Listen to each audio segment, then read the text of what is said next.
let's see, started volunteering.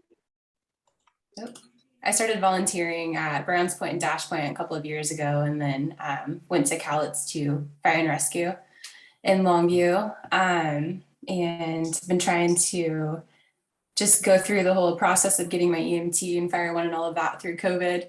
And really happy to land at South Bay. That was actually like my top department, my number one choice. So I feel really lucky. Been slowly getting to know all of these faces up here. Everyone's been really welcoming. My experience has been amazing so far. Everyone in the community, like all the calls we've been on, just really good people. So I'm really happy to be here. It's been great getting through probation, month 1 so far. Got a ways to go, but yeah, really happy to be here. Well, welcome to the team also. Thank you. Yeah, absolutely.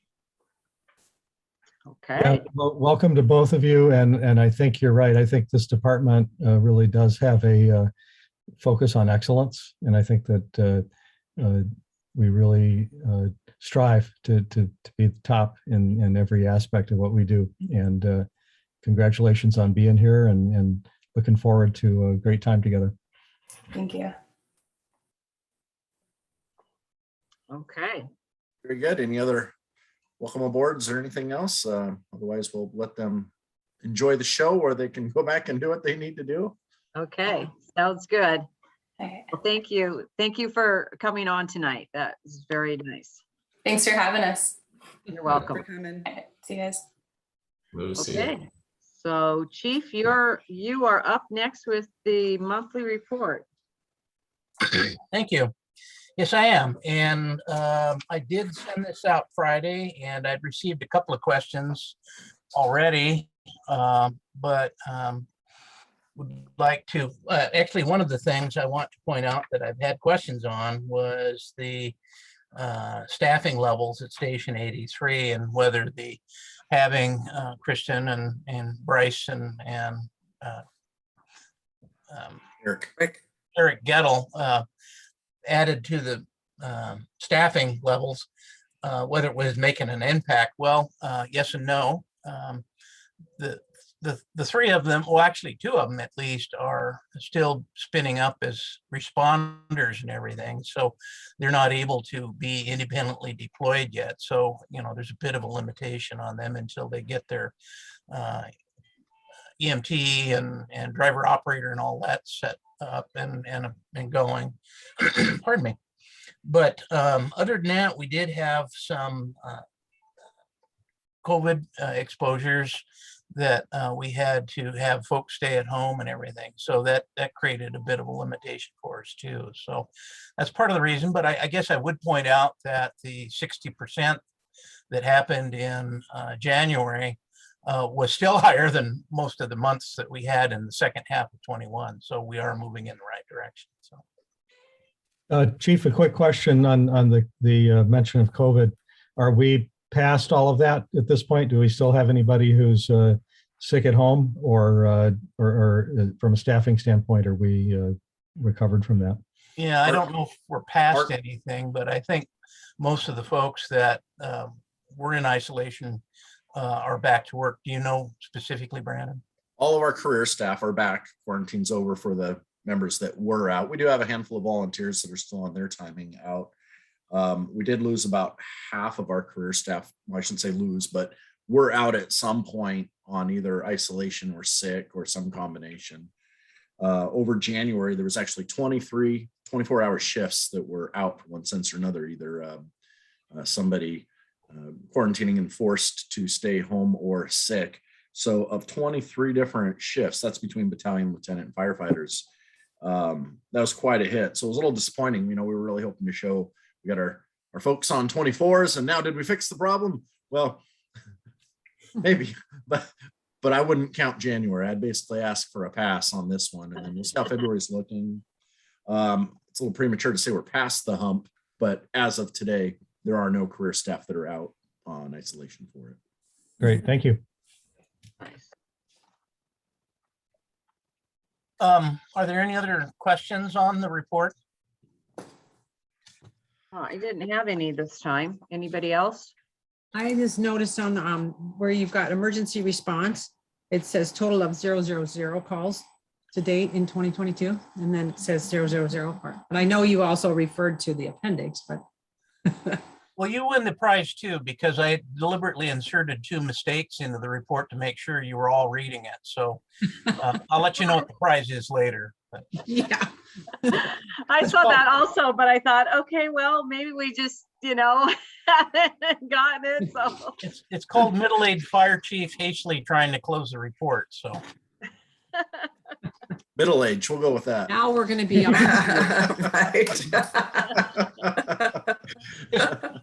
just for the record, we did have 118 calls in January, and it's compared to an average of 89. So we had a very busy January, and there was really no rhyme or reason to why. It just, a lot of people called 911 in District 8. So.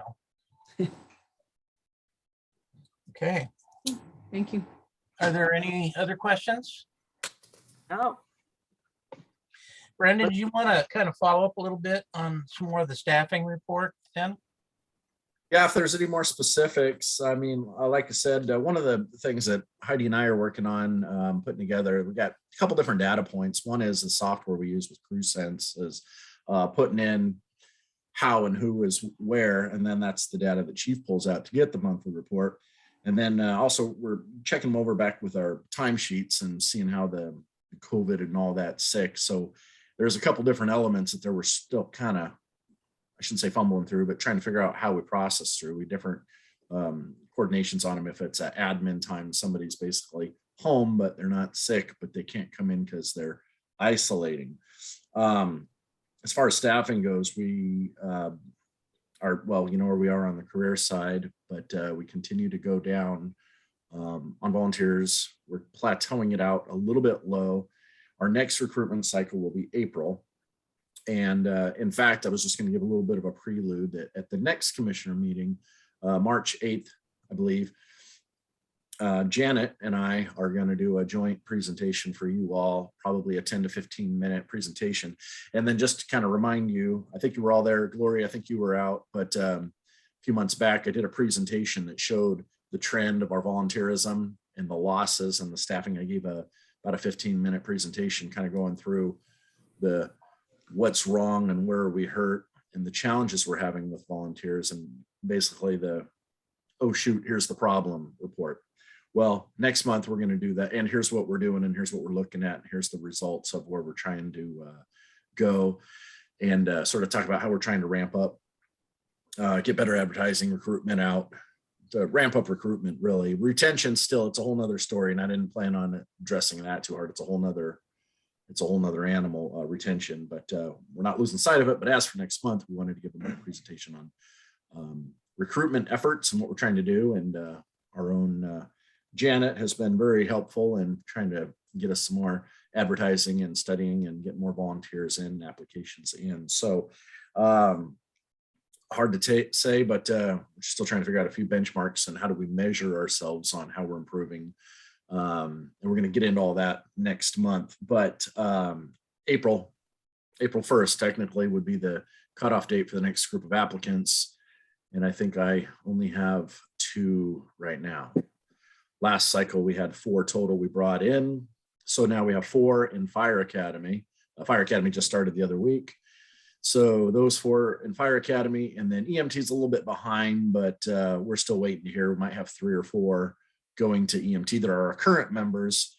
So what we're seeing is while our head count is lower, we're going to start seeing more and more dual qualifications. So of the volunteers we have, we're having more and more that are fire and EMT.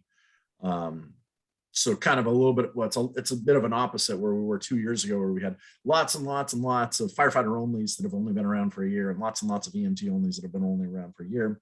Whereas now part of that attrition deficit we're seeing is a shorter head count of volunteers, but of the volunteers we do have are going back to that other academy. So while head count's lower, efficiency should start to go, increase just because of the volunteers we do have. So pros and cons, either way we look at it, but I can get into any overview questions tonight if you would like. Otherwise, wait till next month and we'll give you a more detailed presentation. so is there training by Zoom or are they in-person training? It's in person. Okay, Yeah, they go to academy. okay, cool. Yeah. Okay. Doug Anybody had a have any question, I think. questions?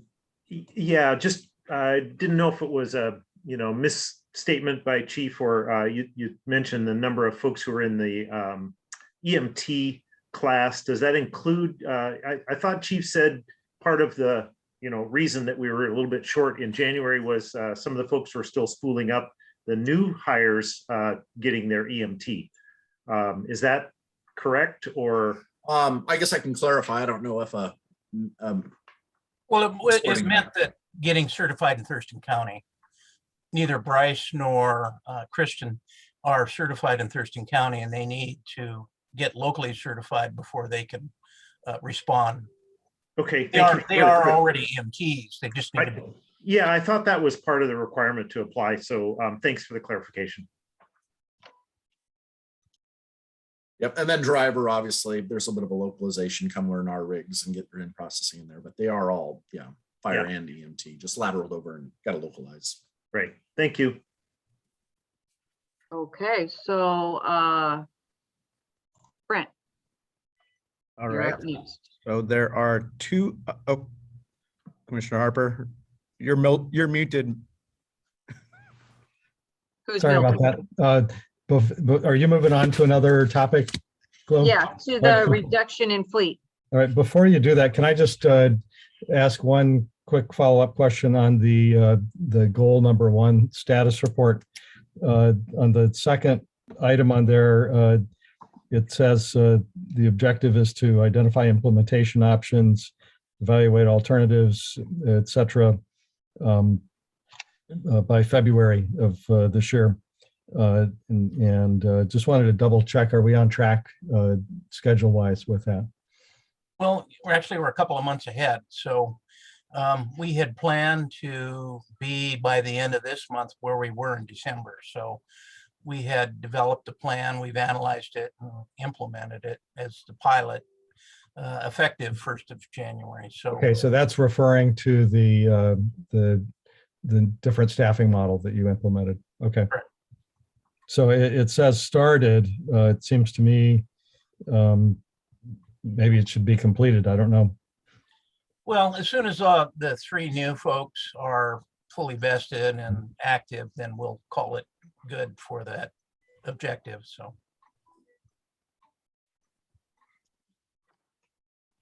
Okay, thank you. Any more questions? Okay, Brent, go ahead and we're the reduction in fleet. Okay. So Chief sent out a email about this. Did everybody get a chance to read it? If not, I can go in depth on it, but essentially we're asking currently we have 4 tenders and it's been recommended that we don't need them operationally. Well, we need them, we don't need 4. So we would like to reduce down to 3. This would allow us to sell one. Right now, the market is pretty hot just because of supply and demand and the supply chains. So that's the current recommendation, and we aren't asking for approval tonight. We would be at the next meeting. Are there any questions on that? Yeah, just real quick, the email said essentially, we've got this variety of ages of them. And of course, as they get older, they're more prone to needing repairs and all that and maintenance and that kind of thing. And yet the email also sort of indicated, well, the plan would be to try and maximize our return. So, if you're thinking about getting rid of the one that needs the most repair, you'd get rid of the oldest one. If you're thinking about maximizing a return on any one of them, you'd sell the newest one. So I guess the question is, do you have a plan on that? Or, I'm sure you do. Currently, we've worked with the Olympia shop just to kind of take their recommendation. Fortunately, our tenders don't have a lot of use on them, so we don't really wear tenders out. I don't think any agency really does.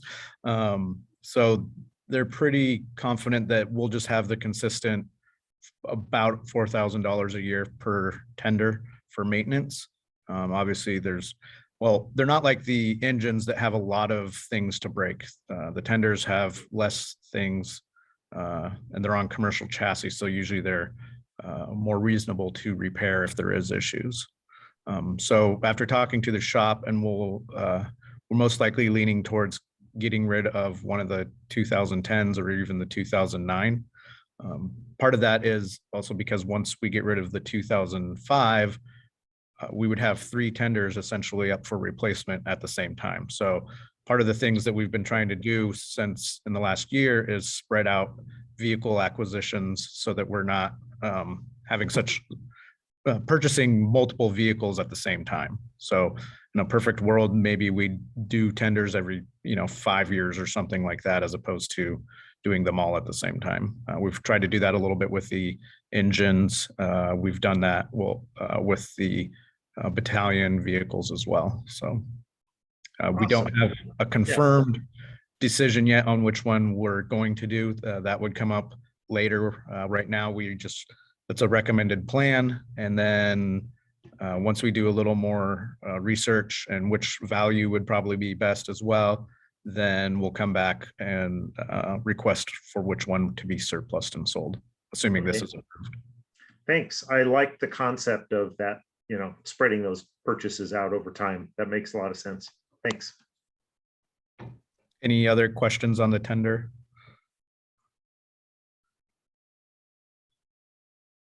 Nope. Okay. Nope. Okay. All right. Next one is the purchase of a brush truck. Everybody have an opportunity to read that in depth? Mhm. Okay. So currently the district doesn't have an adequate brush truck. We do have one that we use at times, but it's not recognized or typed. Typing is what you would use to make it kind of not certified, but say it meets the adequate needs for this type of incident. We basically have a pickup truck with a small pump in the back of it that works for us a little bit in our area, but we'd be better off if we could purchase one that was actually meant for this type of responses.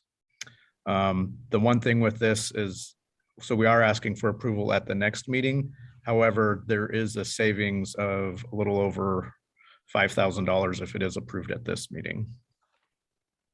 So when I pulled up the report, you have 2 different prices.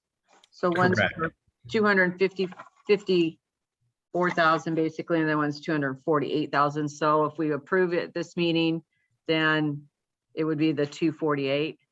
Correct. So they've extended their pricing for us basically for 1 more month. So if we have board approval tonight, then we can sign paperwork once we confirm that we meet all of our purchasing requirements through HGAC, which is a purchasing co-op.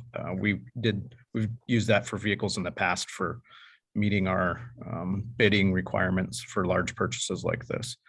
But because it's after the new year, they are going to raise their prices. Okay. So. Does anybody have any questions for Brent on this? I'd just like to add, I'm sorry, go ahead, Milt. You're muted. Go ahead. Go ahead, Chief. I just wanted to add, one of the things that I'm fairly adamant about is the ability for this new vehicle to act as a BLS rescue, if you will. And the current brush truck that we have isn't capable of doing that. Like Brent said, it's a glorified pickup truck. Well, it is a pickup truck with a tank of water in the back. This vehicle will have the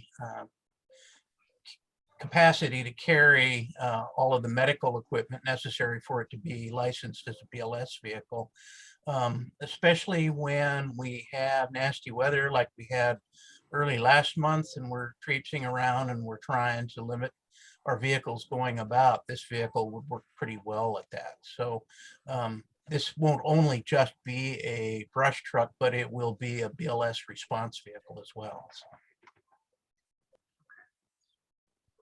Mel? Yeah, thank you. Yeah, and I think that that's a really good thing, Chief. I appreciate that. Quick question, is this in this year's budget for capital? And how much is allocated for it?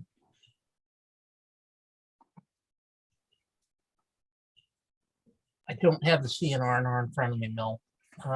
Brett, do you have that? Or- I believe it was about 220 or 230,000. We did, because of COVID, everything's been going up due to supply and demand and the supply chain issues and whatnot. So All right, and when would we be actually paying for this? Would we be paying upfront or on delivery? How does that work? let me check so according to the proposal sheet, it says payment terms, the final payment is due prior to the unit leaving the factory for delivery. So I'm not 100% sure of when payment has to be made. If we have- Typically, what we've done when we buy a vehicle like this, like the ambulances or something, there will be a payment for the chassis and then final payment for the completed unit. So usually it's 2 payments. So Okay. So this is would actually be built for us, just like the new engine was, and then, Correct. So So it's they're built out of Texas. okay, However, Hughes, which is also the dealership for our fire engines, is a dealer for this company. So all the warranty work could be done in Tacoma. The Olympia shop guys looked at this vehicle, not this exact one, but a demo vehicle that came through, and they were very impressed with how well built it was. okay. All right, and one final question. Looking at the bids, towards the bottom, there's a paragraph that talks about inspection trips. And it says that there's 2 inspection trips for up to 3 of our staff to come and inspect the vehicles. Is all of that inspection, that many people doing that, really necessary? And it looks like they give you credits if you forego that. Is it possible that we could take advantage of that and lower our costs somewhat? Well, so usually on those trips, we did that for the engine. That's very common. So when we go, we take somebody from the Olympia shop, just because they help provide a lot of information on things we might be able to change, things that they want to change. So it makes their life easier, which hopefully makes things more easier to repair. So we take somebody from them, and then it's myself. And then usually it's the lieutenant, whoever's in charge of equipment. All right, I guess I can understand one of us and somebody from the shop, but is it really necessary for 2 from the department to go at the same time? I'm just trying to understand why that's necessary. I feel it's beneficial just because we get to provide multiple views while we're there. So I can give my point of view, but somebody else has who sees something, and they might have done something on a different incident and recommend doing something different. So that would be the time to do that. And then on the final inspection, we go and make sure everything's meets our requirements as well. Okay, I guess I'm having a hard time understanding why you have to travel there to do that process of give and take, but whatever. Well, part of it too, we found when we did the new engine, is you're able to go and look at the vehicles that they're building right then and there. And we found it very beneficial because we could go out and find a truck that had something that maybe we wanted to change or didn't want to change. And we could see how it looked and try it out a little bit and see if it actually did work for us. We changed quite a few things on the new engine based off of those meetings. So what you're saying is that they have sample trucks there that you are able to either test drive or look at, see how Correct. things are. Okay. Correct. So That whether it's, makes sense. hey, let's put a handle here or a light there, or move this a little bit so it's easier access. It really helps long-term in the build. When we bought the last engine in 2015, we didn't do the pre-inspection trip. And I feel like that was a big loss to us because we didn't really know what we were getting until we got it. Okay. And there was quite a few complaints of issues with that rig before. Not that it was a bad rig, just, you know, like, hey, it would have been nice if we didn't do that or did this instead. So I think when we're spending this much money on a vehicle, that it really helps to have that input and make it the vehicle that we want to keep, and that works really well for us for the 15 to 20 years that we'll own it. Yeah, All right, thank you. totally makes sense. So- Okay, So you're saying there's 220,000 in the CR in our budget for the new truck for this year? I believe that's what was budgeted. So then the other 28,000, What are we not going to do? the brush to truck take when we that? sell it? I believe that's a chief question. Chief? Well, we typically underspend, like last year, we only spent a third of what we budgeted for in 21. So we didn't have a full estimate until after the first of the year. And of course, was delayed a bit with the COVID and a number of events. So I'll have to take a look and see, but I think that we can cover it with our fund. Again, you know, we try to overestimate and underspend, which is the basic history that we have. So Okay, well, and we could always move money if we needed to from the capital, isn't the capital fund, the building fund? yeah, I don't know. I don't think that will be necessary for that amount of money. So Okay, okay. I think Doug has a question too. Yeah, thank you for that. Going back a bit, sorry, on the conversation, but I had a question about sort of the layout of this. Is this sort of an off-the-shelf design, or is it more like the engine where we have a lot of inputs on things that we want? That just wasn't clear to me. It's like a smaller version of the engine, I guess. It's the easiest way. So we did communicate quite a bit, and we changed styles throughout the conversation with them on what we wanted and how it would best meet our vehicle or our needs as a vehicle. Okay, so it is a custom design. I mean, Right. the question comes from, there was a very nice picture of this beautiful, yellow. Okay, we could It won't be specify yellow. we could specify what color, of course, but I didn't know if the design was sort of like a canned off-the-shelf design, or if this was going to be more custom.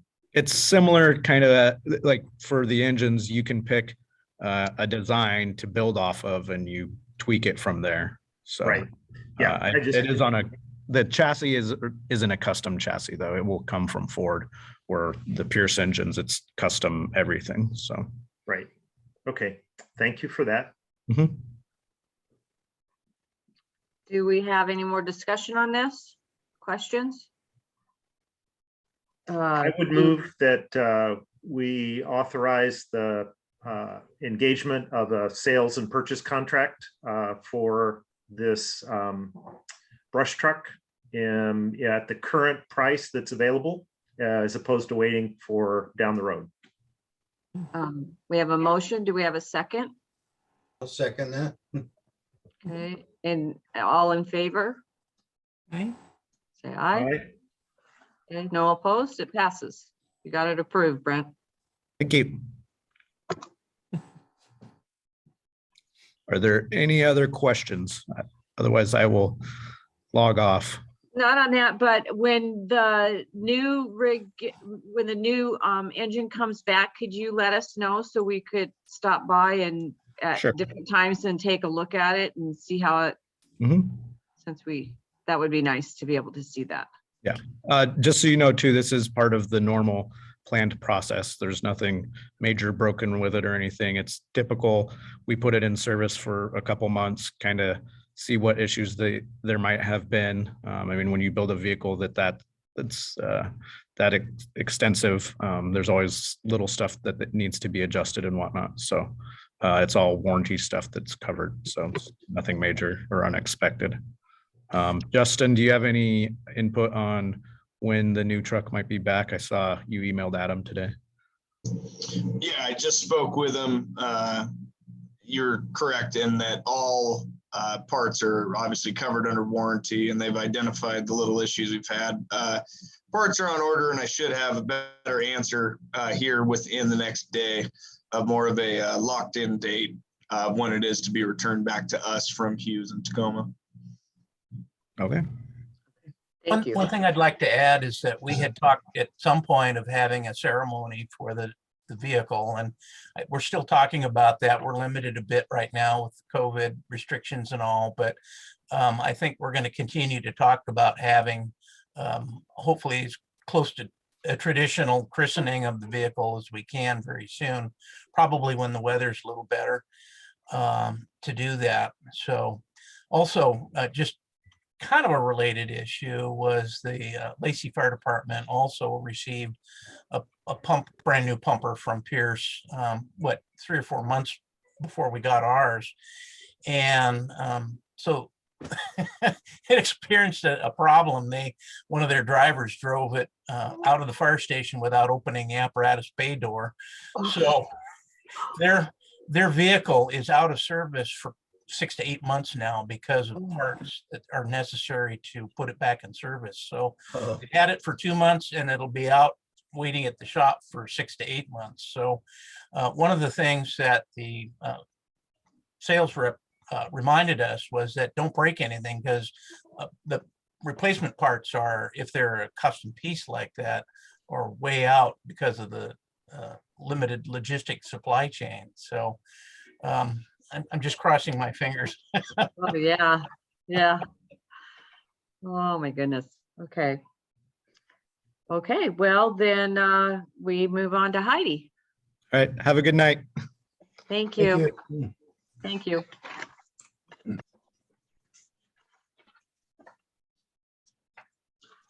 Heidi, you're muted. Thank you. I remembered to send you all the warrants. We have double the warrants from last month and this month, but also 3 sets of minutes that went out. There was only, I believe, a typo on one of the minutes, and I corrected that. Okay. Does anybody have any questions on the minutes or? No, Okay, I would Okay. move that we pass all 3. okay, so we have a motion from Daniel to pass all 3. Do we have a second? Pam seconded even, and I did. Great. I was muted, but I'll second. Okay, all in favor? Say aye. Aye. Okay. Passed, done. Okay, and then warrants. Does anybody have any questions for Heidi on the warrants?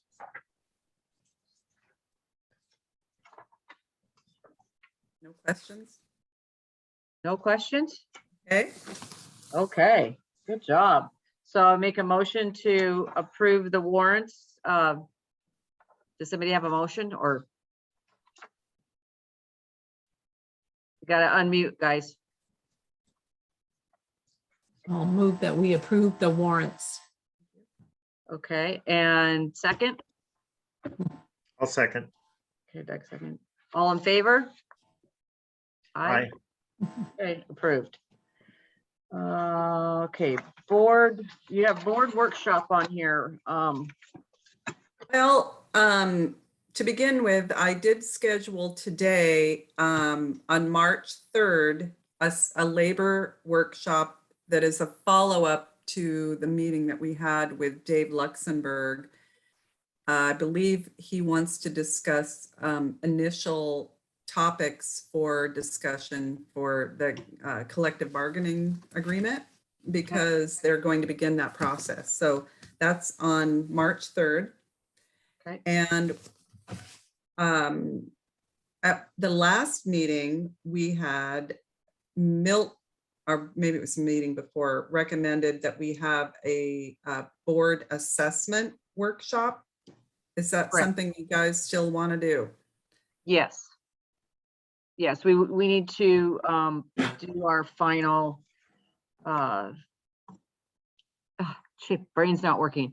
The policy for the chief's evaluation, we need to compose the policy and finalize that. So we need a board workshop for that. So I can try to schedule that based on your input. Does anybody want to come up with an agenda for that? Milt, could you do the agenda since you have the paperwork on it? And you know how to do the slide stuff and everything? Because I certainly can. Is the scope of the meeting just focused on that policy and Yeah. the evaluation process? yes, Okay. because we'll do a separate executive meeting for the chiefs.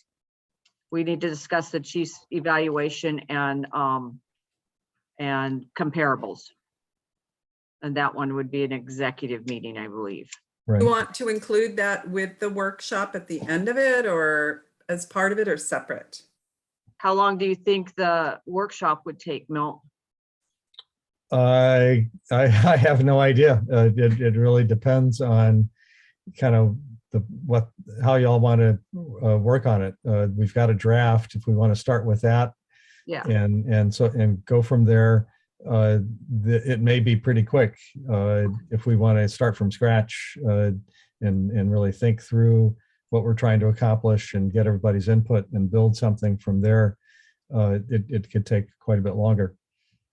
I think if you start with the draft that we've already established, then I think that would be better. Okay. Okay. So yeah, Heidi, why don't you put that at the end, because I don't believe that because we're going to compile the evaluation. We just need to all discuss the final one and then the comparables. So that I wouldn't think would take more than, a half hour to an hour at the most. Okay. And Milt's Okay. would be the other. So if we could do them all the same. And does anybody have a preference of doing it during the day, or would you prefer an evening? It doesn't matter for me. I'm Doug? usually pretty flexible. I have a question for Heidi though, on the 3rd. That's a Thursday. So will that be in person or at the fire station, or will that be a Zoom meeting? We're gonna offer it as a hybrid meeting, so you can come in person or we'll have it available as a Zoom. So Okay. whichever you prefer. Okay, that's what I need to know. Thank you. Yeah, I don't think Dave is going to be in person. He'll probably Zoom in, so. Okay, okay. Doug, for our other meeting, what would work best for you since you're still working? Yeah, it kind of depends on the day that we pick, but I mean, that's why I had a direct conflict on one of the dates that we had for this other meeting with Dave Luxembourg, and why I suggested the 3rd. That was an open day, so that works for me. If we could do it in the evening, then I don't have to take vacation time, but that's not a huge deal. I've still got plenty of it that I need to use up before I retire anyway. Okay. So if it's more convenient to pick a day, midday sort of thing like this, that would be fine for me. I can make those arrangements. Okay. Okay, so I know I have no conflicts for the next couple of weeks or so it's whether anybody else has any. So are we talking a total of an hour and a half or a total of 2 hours? What do you? Just say 2 hours, just to Okay, play it on the safe side. okay.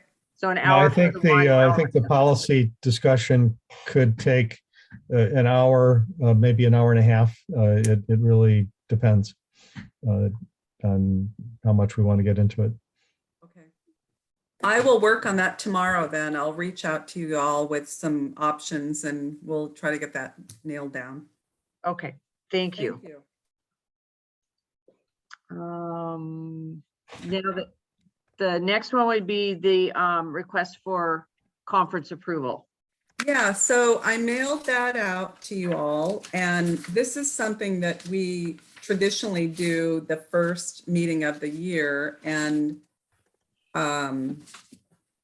due to COVID, of course, everything has been questionable whether they're even going to hold conferences, but I did send out a proposal.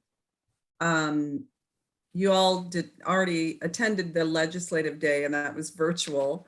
Mhm. And the conferences with the fire chief or fire commissioners association, I believe the ones in April said they were for new commissioners. They weren't very applicable. We do have the conference coming up in October that the board goes to. And anyway, it's pretty self-explanatory. You all have that document, right? Or you've Yeah. had a chance to look at it. So I was And- looking for an approval or a discussion about that. Okay. I know I won't be able to do the one in October because that's the weekend Jacob's getting married. Oh, I didn't know he was getting married already. That he had October it- 22nd. Yeah, Awesome, exciting.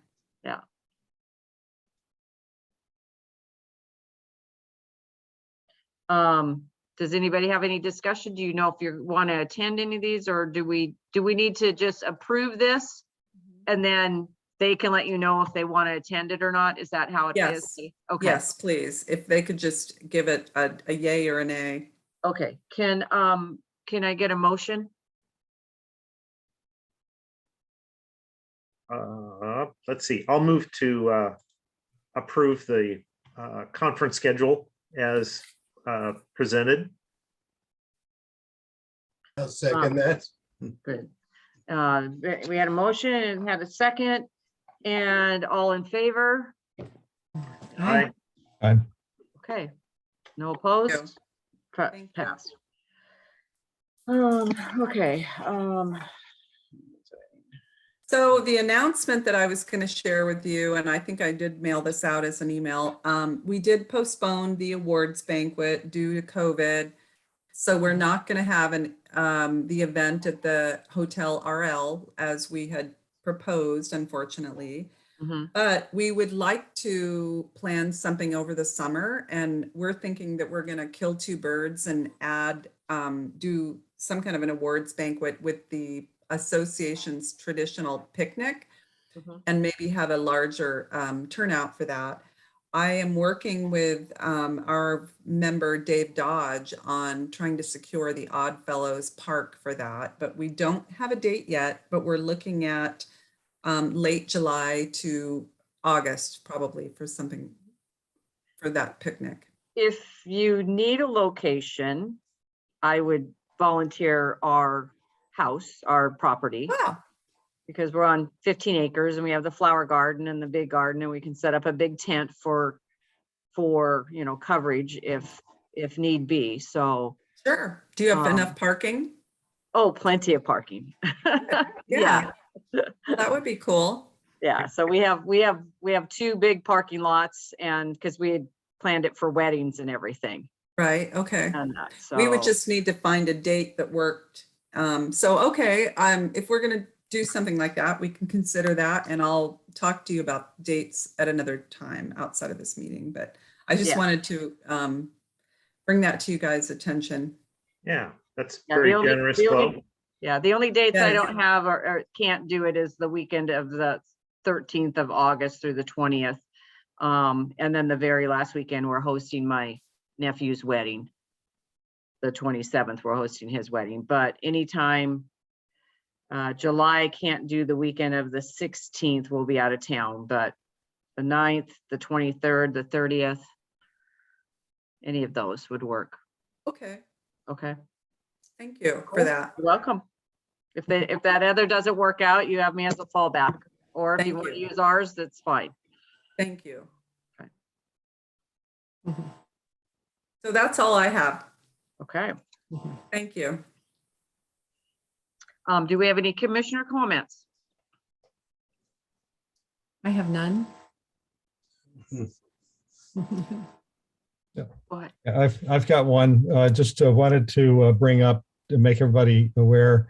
The Boston Harbor Association, every year they have an annual meeting in February, and it's traditionally, we've had somebody from the fire department there to give an update on things. The meeting this year is on the Thursday, the 24th at 7 o'clock. I do not know what the location is. It may be on Zoom like it was last year. I wouldn't be surprised if that's the case. But as I was reflecting on it, it seems like this time in particular, it might be, given the expectation that we have for what we're going to be doing in 2023 with a potential tax issue of some kind, I think this would be a really wonderful opportunity to plant some seeds with people so that there's at least a beginning awareness of the status of the department, and that they can expect something like that coming, just so that there's awareness of that and not a surprise down the road. Is that February or March 24th? February 24th. Yeah. Unfortunately, I have a commitment that night and can't be there, but I'm hoping that somebody from the department can, and maybe we can have some coordination on any messaging that we want to share. Chris Hamilton had mentioned to me in asking if the station was available. Unfortunately, it's not. They were even thinking about pushing it back to March, maybe, if there was an opportunity for an in-person meeting. So I hadn't heard that they'd finalized a date and time yet. And well, it could be subject to change. That's just what they've got posted on their website right now. okay. So anyway, I told Chris that I'd keep him posted on when our buildings are open to the public again. But yes, regardless of how and when, I had figured that we would want to have a presence there. And so maybe, Milt, you and I can talk offline about some ideas on things that we can bring up. And I'd mentioned that to Chris as well. So Great. It sounds good. Appreciate it.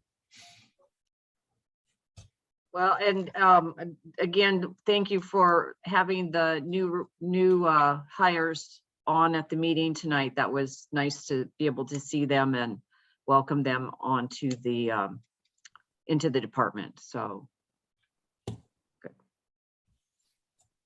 Okay, so review and follow up.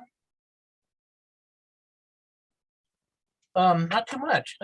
We have a further discussion about the proposal to eliminate one of the tenders from our fleet. We'll have a follow-up discussion and would look for board approval at the next meeting. We'll keep you all posted as well on the purchase of the replacement brush truck. We will also work, just a reminder, the 3rd of March, we're having the pre-collective bargaining agreement meeting. At that meeting, we will have and explain our specific proposals that we had. We had kind of a generalized meeting on the first one. This one will be more detailed about at least the proposals we're going to offer to the union. So that we'll go over all of that at that meeting on the 3rd. And then we will be scheduling a follow-up workshop with the board regarding the updated policy on strategic planning and performance assessment. And we'll have that.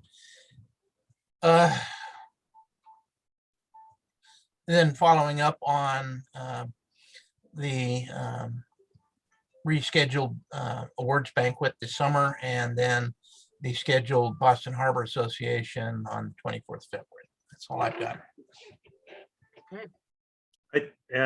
Chief, I don't know how you were going to address the couple of minor typos in the January report.